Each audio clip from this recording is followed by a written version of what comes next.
Latinas, docile, cute little maids or strong-willed, liberated leaders. Lazy, verbally abusive and promiscuous, or diligent, eloquent and career-oriented. What will it take for us to acknowledge the unsung heroines of this world? What will it take for us to move one step forward into a glorious, gratifying new era instead of 3 steps back to our ancient sub-ideal society? What will it take for us to finally close the double gap once and for all? When I say the double gap, I'm referring to the wage penalties Latin American women face based solely on their race and gender. Yes, Latinas receive a double-edged sword of racism and sexism while navigating their lives every day. Latinas are paid 43% less than white men and 28% less than white women.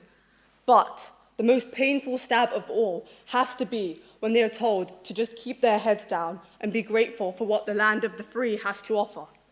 But how can anybody be grateful knowing they are losing out on $1.1 million over a 40-year career? How can we ignore this when Latinas' earning ratio compared to white men changed 4%, just 4%, between 1988 and 2019?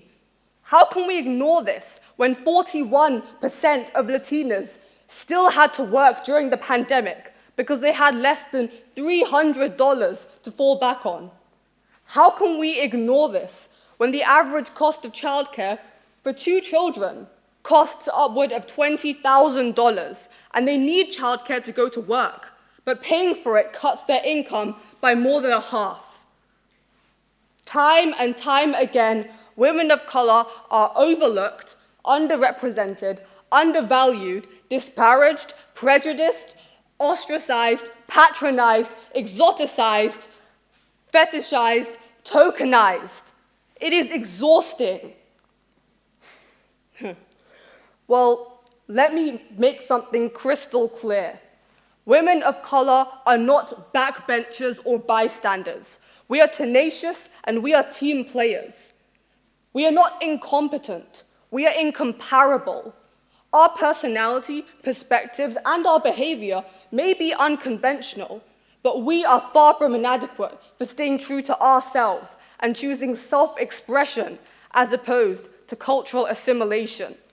Success rarely springs from remaining reticent, and reticent we shall no longer be, because there is something truly entrancing about a group of strong-minded, liberated women standing together, holding their own, refusing to back down, and acknowledging that we are responsible for rupturing and rifting our nation, but we also possess the power to revitalize and repair our beautiful nation, to pave a clear path ahead, and to finally close this double gap once and for all.